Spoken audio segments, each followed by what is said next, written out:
പഴയ നിയമം ഉൽപ്പത്തി പുസ്തകം 4-ാം അധ്യായം.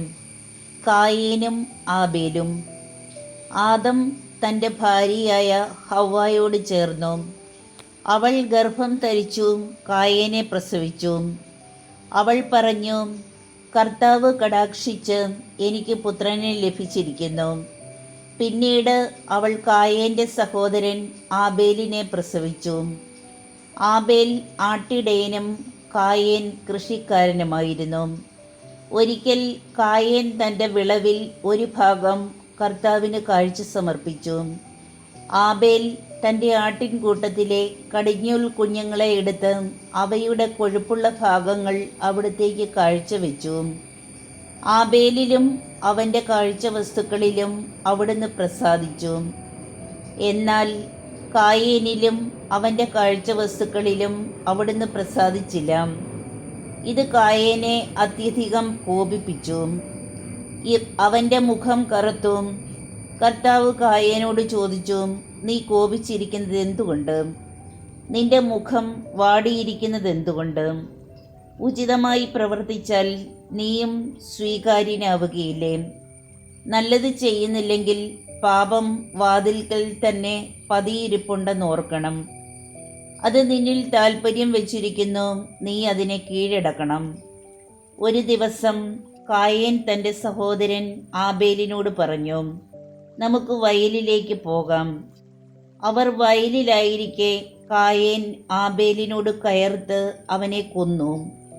കർത്താവ് കായേനോട് ചോദിച്ചു, നിന്റെ സഹോദരൻ ആബേൽ എവിടെ? അവൻ പറഞ്ഞു, എനിക്കറിഞ്ഞുകൂടാ. സഹോദരൻ്റെ കാവൽക്കാരനാണോ ഞാൻ? എന്നാൽ കർത്താവ് പറഞ്ഞു, നീ എന്താണ് ചെയ്തത്? നിന്റെ സഹോദരൻ്റെ രക്തം മണ്ണിൽ നിന്ന് എന്നെ വിളിച്ചു കരയുന്നു. നിന്റെ കയ്യിൽ നിന്ന് നിന്റെ സഹോദരൻ്റെ രക്തം കുടിക്കാൻ വാപിളർന്ന ഭൂമിയിൽ നീ ശപിക്കപ്പെട്ടവനായിരിക്കും. കൃഷി ചെയ്യുമ്പോൾ മണ്ണ് നിനക്ക് ഫലം തരികയില്ല. നീ ഭൂമിയിൽ അലഞ്ഞു തിരിയുന്നവനായിരിക്കും. കായേൻ കർത്താവിനോട് പറഞ്ഞു, എനിക്ക് വഹിക്കാവുന്നതിലും വലുതാണ് ഈ ശിക്ഷ.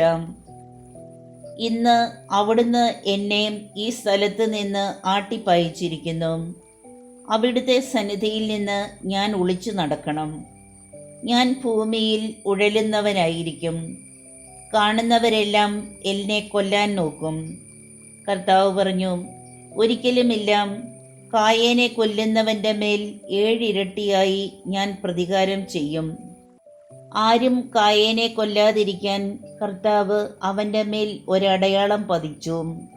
കായേൻ കർത്താവിൻ്റെ സന്നിധി വിട്ട് ഏദന് കിഴക്ക് നോദു ദേശത്ത് വാസമുറപ്പിച്ചു. കായേൻ്റെ സന്താന പരമ്പര.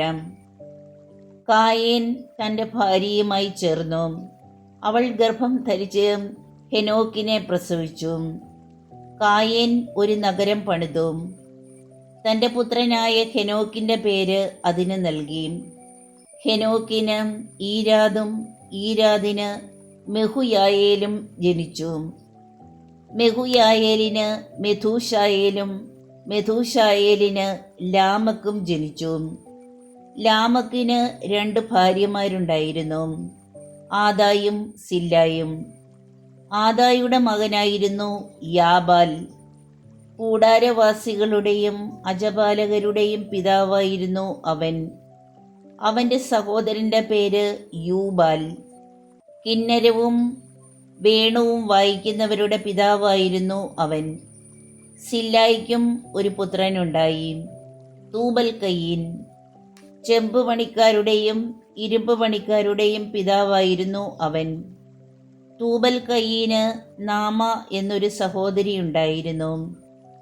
ലാമക് തൻ്റെ ഭാര്യമാരോട് പറഞ്ഞു, ആദായെ സില്ലായെ ഞാൻ പറയുന്നത് കേൾക്കുവിൻ. ലാമക്കിൻ്റെ ഭാര്യമാരെ എനിക്ക് ചെവി തരുവിൻ. എന്നെ മുറിപ്പെടുത്തിയ ഒരുവനെയും എന്നെ അടിച്ച ഒരു ചെറുപ്പക്കാരനെയും ഞാൻ കൊന്നുകളഞ്ഞു. കായേൻ്റെ പ്രതികാരം 7 ഇരട്ടിയെങ്കിൽ ലാമക്കിൻ്റേത് 77 ഇരട്ടിയായിരിക്കും. ആദം വീണ്ടും തൻ്റെ ഭാര്യയോട് ചേർന്നു.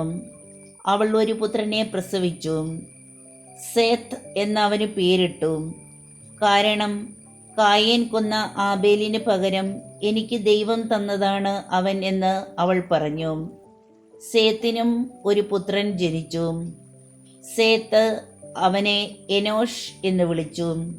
അക്കാലത്ത് മനുഷ്യർ കർത്താവിൻ്റെ നാമം വിളിച്ചപേക്ഷിക്കാൻ തുടങ്ങി. നമ്മുടെ കർത്താവായ ഈശോ മിശിഹായ്ക്ക് സ്തുതി.